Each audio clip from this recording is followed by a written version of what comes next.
Hello friends, आज के इस वीडियो में हम स्टार्ट करते हैं ट्रू एंड फॉल्स पेल्विस के बारे में। प्रीवियस लेक्चर में हमने मैटरनल पेल्विस का इंट्रोडक्शन देखा था।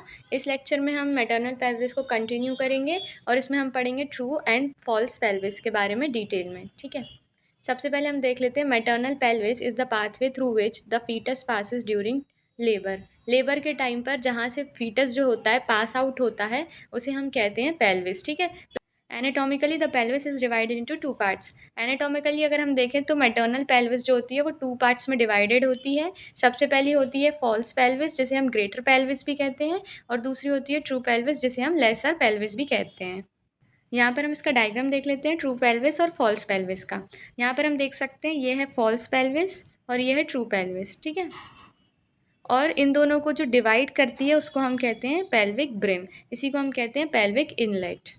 ठीक है, तो यहाँ पर हम देख सकते हैं फॉल्स पेल्विस के बारे में। फॉल्स पेल्विस को हम ग्रेटर पेल्विस भी कहते हैं। यहाँ पर ये है false pelvis above the pelvic brim, ये अबव द पेल्विक ब्रिम, ये पेल्विक ब्रिम के ऊपर मतलब अबव साइड में प्रेजेंट होती है। सपोर्ट्स एब्डोमिनल ऑर्गन्स, ये सपोर्ट करती है एब्डोमिनल ऑर्गन्स को, जैसे कि इंटेस्टाइन, इन सबको ये सपोर्ट करती है। Not the part of birth canal, तो ये जो फॉल्स पेल्विस होती है ये बर्थ कैनाल का पार्ट नहीं होती है। ठीक है, फिर नेक्स्ट हम देखते हैं ये जो लाइन दिख रही है ये है पेल्विक ब्रिम, इसे हम पेल्विक इनलेट भी कहते हैं। फिर थर्ड हम देखते हैं ट्रू पेल्विस जिसे हम लेसर पेल्विस कहते हैं। यहाँ पर ये ग्रीन कलर की जो है ये ट्रू पेल्विस है। बिलो द पेल्विक ब्रिम, ये पेल्विक ब्रिम के नीचे प्रेजेंट होती है, बिलो साइड प्रेजेंट होती है। कंटेन पेल्विक ऑर्गन्स, इसमें पेल्विक ऑर्गन्स प्रेजेंट होते हैं जैसे कि रेक्टम, यूरिनरी ब्लैडर, यूट्रस, ये सारे जो होते हैं ट्रू पेल्विस में प्रेजेंट होते हैं। कंटेन्स पेल्विक ऑर्गन्स, ठीक है, forms the bony birth canal, और ये जो होती है ट्रू पेल्विस ये बोनी बर्थ कैनाल फॉर्म करती है। ठीक है, तो यहाँ पर ये डायग्राम होता है complete true and false pelvis का। नेक्स्ट हम देखते हैं comparison between false pelvis and true pelvis.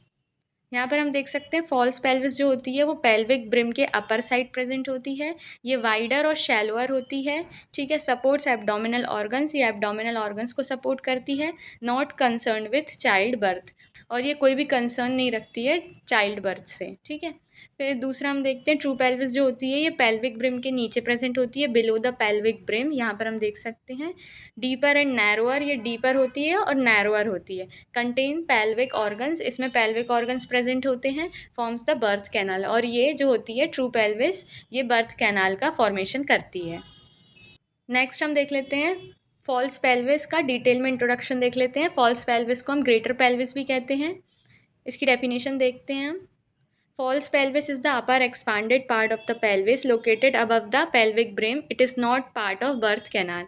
ये हम ऑलरेडी देख चुके हैं कि false pelvis जो होती है expanded part होती है, pelvic brim के upper side जो है present होती है above the pelvic brim, और ये birth canal का part नहीं होती है। अगर हम इसकी boundaries देखें तो ये anteriorly lower abdominal wall से, इसकी जो boundaries होती हैं anterior side में इसमें lower abdominal wall present होती है, posterior side में इसमें lumbar vertebrae present होती है, और लेटरली इसमें इलियक फोसा प्रेजेंट होते हैं, विंग्स ऑफ इलियम। ठीक है, ये जो यहाँ पर हम देख सकते हैं ना इलियम के ये जो विंग्स होते हैं ये लेटरली इसमें प्रेजेंट होते हैं फॉल्स पेल्विस के लेटरल साइड में। ठीक है, तो ये हो गए इसके बाउंड्रीज। फिर इसके कंटेंट्स देखें तो इसमें loops of small intestine present होती हैं, हम ऑलरेडी देख चुके हैं कि इसमें एब्डोमिनल ऑर्गन्स प्रेजेंट होते हैं जैसे कि loops of small intestine, sigmoid colon, support the enlarge uterus during pregnancy. Pregnancy के टाइम पर जो एनलार्ज यूट्रस होता है, जब यूट्रस जो है वो लार्ज हो जाता है तो प्रेगनेंसी के टाइम पर ये फॉल्स पेल्विस यूट्रस को सपोर्ट प्रोवाइड करती है। नेक्स्ट हम इसके फंक्शंस देखते हैं। सपोर्ट्स एब्डोमिनल ऑर्गन्स, ये एब्डोमिनल ऑर्गन्स को भी सपोर्ट प्रोवाइड करती है। Help support pregnant uterus, pregnant uterus को सपोर्ट प्रोवाइड करती है। Transfer body weight to the true pelvis, और जो अपर बॉडी पार्ट्स का जो वेट होता है वो ट्रू पेल्विस की तरफ ट्रांसफ़र करती है बॉडी वेट को। Does not take part directly in childbirth, directly childbirth के टाइम पर ये डायरेक्टली कोई भी पार्ट प्ले नहीं करती है। ठीक है, तो ये सारे हो गए फॉल्स पेल्विस के फंक्शंस। नेक्स्ट हम देखते हैं ट्रू पेल्विस, इसे हम लेसर पेल्विस भी कहते हैं। इसकी डेफिनेशन देख लेते हैं। True pelvis is the lower narrow part of the pelvis located below the pelvic brim. It forms the bony birth canal and is the most important part of obstetrics. ठीक है, तो ये यहाँ पर हम देख सकते हैं ट्रू पेल्विस जो होती है ये लोअर नैरो पार्ट होती है, मतलब लोअर साइड प्रेजेंट होती है और ये नैरो होती है। Pelvis located below the pelvic brim, और ये पेल्विक ब्रिम के नीचे प्रेजेंट होती है, below the pelvic brim, and is the most important part in obstetrics. Obstetrics मतलब ड्यूरिंग चाइल्ड बर्थ के टाइम पर ये बहुत इंपॉर्टेंट रोल प्ले करती है ट्रू पेल्विस। ठीक है, इसे हम लेसर पेल्विस भी कहते हैं। Reproductive organs, uterus, cervix, upper vagina, ovaries and fallopian tubes are mainly enclosed within the true pelvis। तो ये सारे जो होते हैं, जैसे कि जो pelvic organs होते हैं, uterus, cervix, upper vagina, ovaries, fallopian tubes, ये सारी चीज़ें जो हैं ट्रू पेल्विस के अंदर प्रेजेंट होती हैं। ठीक है, forms the birth canal. True pelvis birth canal का फॉर्मेशन करती है। इसके अगर हम फंक्शंस देखें, forms the birth canal, protects the pelvic organs, और पेल्विक रीजन में जितने भी ऑर्गन्स प्रेजेंट होते हैं उनको प्रोटेक्ट करके रखती है। Allow the descent and delivery of the foetus during labour. Labour के टाइम पर ये क्या करती है, डिसेंट और लेबर के टाइम पर ये क्या करती है कि descent delivery of the foetus के लिए हेल्पफुल होती है। ठीक है, जिसमें अच्छे तरीके से जो है लेबर के टाइम पर डिलीवरी पॉसिबल हो जाए, तो उसमें ये बहुत ज़्यादा हेल्पफुल होती है ट्रू पेल्विस। नेक्स्ट हम देख लेते हैं parts of true pelvis. 3 parts होते हैं ट्रू पेल्विस के। सबसे पहला पार्ट होता है इसका पेल्विक ब्रिम, जिसे हम पेल्विक इनलेट भी कहते हैं। दूसरा है पेल्विक कैविटी, और थर्ड होता है पेल्विक आउटलेट। ठीक है, तो हम इसकी डेफिनेशन देख लेते हैं एक बार। सबसे पहले पेल्विक ब्रिम देखते हैं। पेल्विक ब्रिम को हम पेल्विक इनलेट भी कहते हैं। The upper opening of the true pelvis where the foetal head enters. ये सबसे अपर ओपनिंग होती है ट्रू पेल्विस की, जहाँ से क्या होता है कि फीटल हेड जो है एंटर होता है। ठीक है, फिर हम पेल्विक कैविटी देखते हैं। The space between the inlet and the outlet through which the foetus descends. Pelvic cavity जो होता है वो बिटवीन मतलब इनलेट मतलब पेल्विक ब्रिम और पेल्विक आउटलेट के बीच में प्रेजेंट होती है पेल्विक कैविटी। ठीक है, the space between the inlet and the outlet, मतलब इनलेट और आउटलेट के बीच में जो स्पेस प्रेजेंट होता है उसे हम कहते हैं pelvic cavity. And through which the foetus descends, यहाँ से जो फीटस है वो नीचे की तरफ डिसेंड करता है। ठीक है, फिर नेक्स्ट हम देखते हैं pelvic outlet. The lower opening through which the baby is delivered, और ये लोअर ओपनिंग होती है, यहीं से जो है बेबी डिलीवर होता है। ठीक है, तो इसको हम कहते हैं पेल्विक आउटलेट। तो यहाँ पर हम देख सकते हैं ट्रू पेल्विस जो होती है उसके 3 पार्ट्स होते हैं, पेल्विक ब्रिम, पेल्विक कैविटी और थर्ड होता है पेल्विक आउटलेट। सबसे पहले हम देख लेते हैं पेल्विक ब्रिम। पेल्विक ब्रिम को पेल्विक इनलेट भी कहते हैं। इसकी डेफिनेशन देखते हैं। Pelvic brim also called as pelvic inlet और सुपीरियर पेल्विक स्ट्रेट भी कहते हैं इसको। Is the upper opening of the true pelvis, ये अपर ओपनिंग होती है ट्रू पेल्विस की। It separates the false pelvis from the true pelvis. हमने ऑलरेडी डायग्राम में देखा है कि ये सेपरेट करती है फॉल्स पेल्विस को ट्रू पेल्विस से। Pelvic brim, it is the first part of the birth canal. Birth canal का ये फर्स्ट पार्ट होती है, क्योंकि ट्रू पेल्विस को हम बर्थ कैनाल कहते हैं। ठीक है, और ये फर्स्ट पार्ट होता है बर्थ कैनाल का, pelvic brim, through which the foetal head enters during labour. Labour के टाइम पर फीटल का जो हेड होता है वो यहीं से एंटर होता है पेल्विक ब्रिम से। ठीक है, नेक्स्ट हम देखते हैं shape of the pelvic brim. Pelvic brim का शेप क्या होता है। नॉर्मल फीमेल पेल्विस का जो शेप होता है पेल्विक ब्रिम का वो ओवल शेप का होता है। ठीक है, ट्रांसवर्सली ओवल, इस तरीके का जो होता है पेल्विक ब्रिम हमें देखने को मिलेगा। नेक्स्ट हम देखते हैं diameters of pelvic brim. Pelvic inlet की हम डायमीटर्स देखेंगे।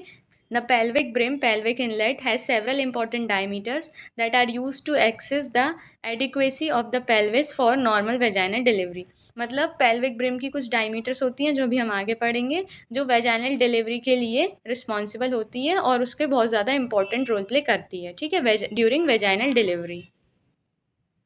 यहाँ पर हम देख सकते हैं पेल्विक इनलेट की कुछ डायमीटर्स होती हैं। यहाँ पर टोटल 1 2 3 4 5 6 7 डायमीटर्स होती हैं। उनके बारे में हम देख लेते हैं।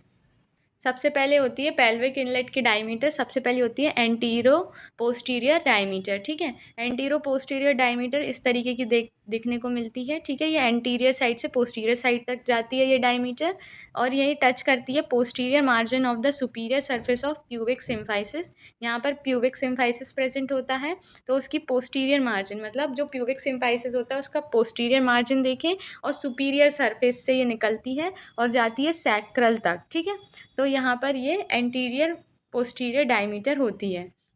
सबसे पहली डायमीटर है एंटीरो पोस्टीरियर डायमीटर। ये posterior margin of the superior surface of pubic symphysis से निकलकर सैक्रल प्रोमोन्ट्री तक जाती है, ठीक है। सेकंड है राइट ओब्लिक डायमीटर। ये ओब्लिकली लोकेटेड होती है और इसका मेजरमेंट होता है 12 सेंटीमीटर। थर्ड है लेफ्ट ओब्लिक डायमीटर। ये स्टार्ट होती है राइट इलियोपेक्टिनल एमिनेंस से लेफ्ट सैक्रोइलियक जॉइंट तक। इसकी मेजरमेंट होती है 12 सेंटीमीटर। फोर्थ है ट्रांसवर्स डायमीटर। ये point of left pelvic brim से स्टार्ट होती है, point of right pelvic brim तक जाती है और इसकी डायमीटर होती है, मतलब जो इसकी मेजरमेंट होती है वो होती है 13 सेंटीमीटर। कुछ एडिशनल पेल्विक इनलेट्स भी होती हैं जैसे कि ऑब्स्टेट्रिक कॉन्जुगेट। तो यहाँ पर ये इस तरीके से प्रेजेंट होती है। ये प्रेजेंट होती है nearest point of the posterior surface of pubic symphysis, मतलब पोस्टीरियर सरफेस जो होता है प्यूबिक सिम्फेसिस का, ये वहाँ से स्टार्ट होती है और ये सैक्रल प्रोमोन्टरी तक जाती है, तो इसी को हम कहते हैं ऑब्स्टेट्रिक कॉन्जुगेट, ठीक है।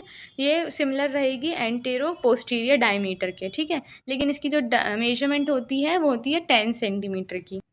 फिर नेक्स्ट हम देखते हैं डायगनल कॉन्जुगेट होती है।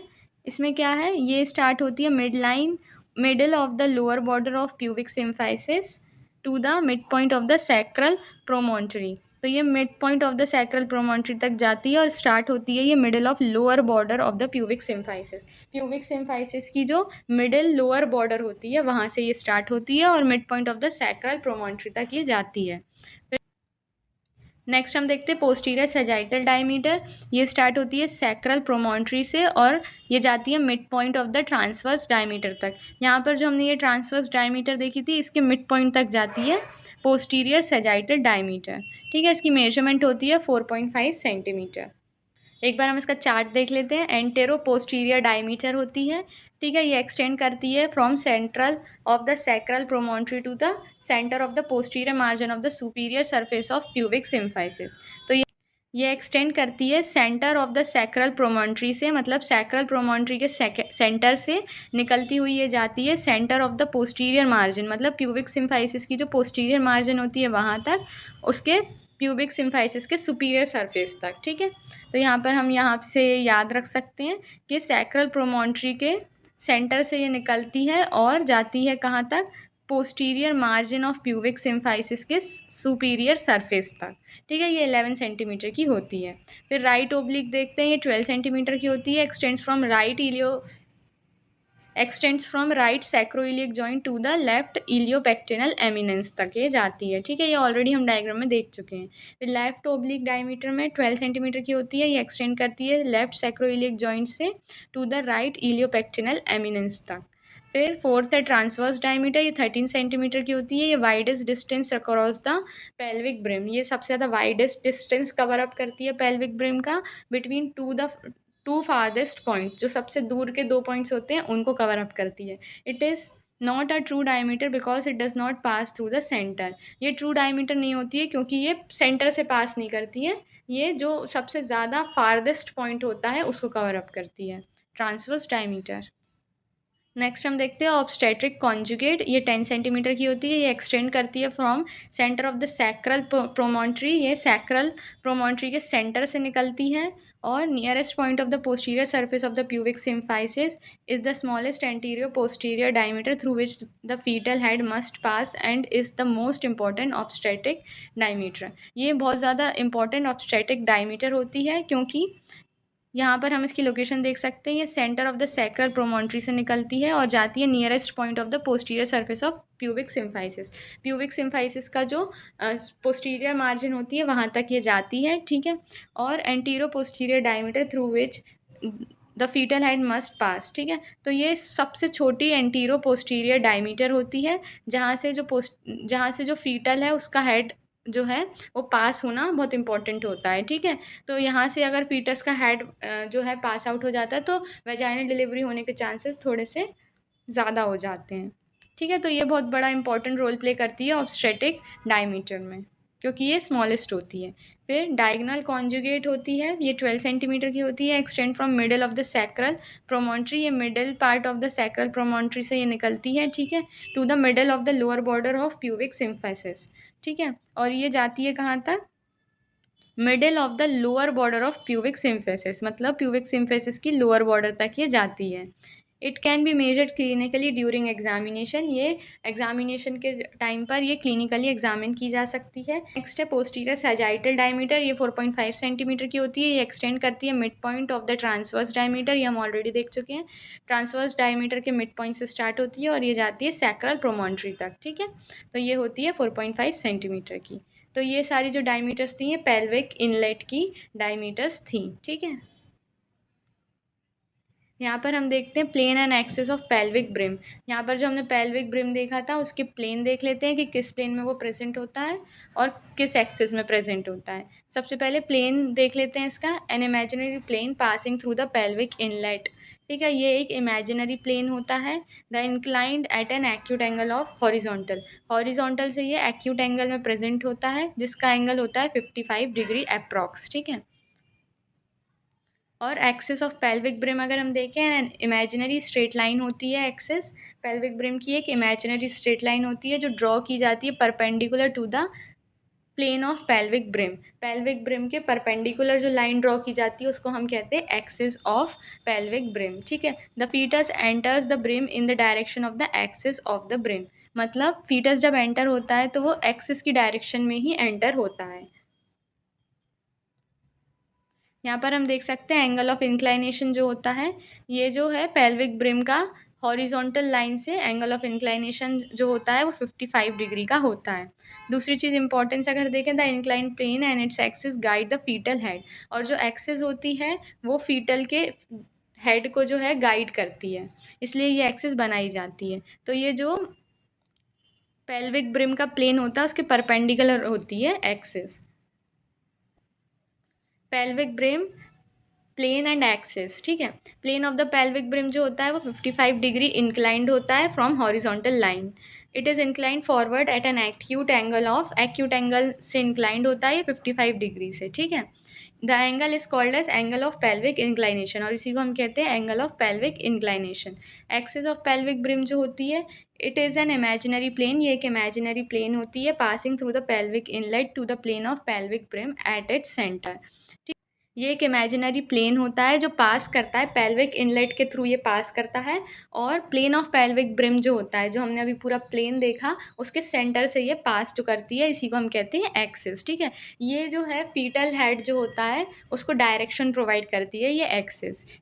The foetus enter the pelvic inlet along the axis during labour, labour के टाइम पर जो फीटस होता है उसको डायरेक्शन प्रोवाइड करती है ये एक्सिस कि किधर मूवमेंट करना है, ठीक है। तो फीटस का हेड जो होता है वो इसी एक्सिस के अकॉर्डिंग जो है मूव करता है। यहाँ पर हमारा ये लेक्चर होता है कंप्लीट। मिलते हैं नेक्स्ट वीडियो में। नेक्स्ट वीडियो में हम पढ़ेंगे पेल्विक कैविटी के बारे में और पेल्विक आउटलेट के बारे में। इस लेक्चर में हमने पेल्विक इनलेट के बारे में ऑलरेडी पढ़ लिया है। पेल्विक इनलेट मतलब पेल्विक ब्रिम को ही हम पेल्विक इनलेट करते हैं। और हमने देखा था कि जो पेल्विस होती है वो 2 पार्ट्स में डिवाइडेड होती है, फॉल्स पेल्विस में और ट्रू पेल्विस में। फॉल्स पेल्विस जो होती है वो पेल्विक ब्रिम के ऊपर साइड प्रेजेंट होती है। ट्रू पेल्विस जो होती है वो पेल्विक ब्रिम के नीचे साइड मतलब बिलो साइड प्रेजेंट होती है। ट्रू पेल्विस के 3 पार्ट्स होते हैं। सबसे पहला होता है पेल्विक ब्रिम जिसे हम पेल्विक इनलेट भी कहते हैं, दूसरा होता है पेल्विक कैविटी और तीसरा होता है पेल्विक आउटलेट। इस लेक्चर में हमने पेल्विक ब्रिम मतलब पेल्विक इनलेट के बारे में पढ़ लिया है। नेक्स्ट लेक्चर में हम पेल्विक कैविटी और पेल्विक आउटलेट के बारे में पढ़ेंगे। ओके, तो यहाँ पर हमारा ये लेक्चर होता है कंप्लीट। मिलते हैं नेक्स्ट वीडियो में। Thank you.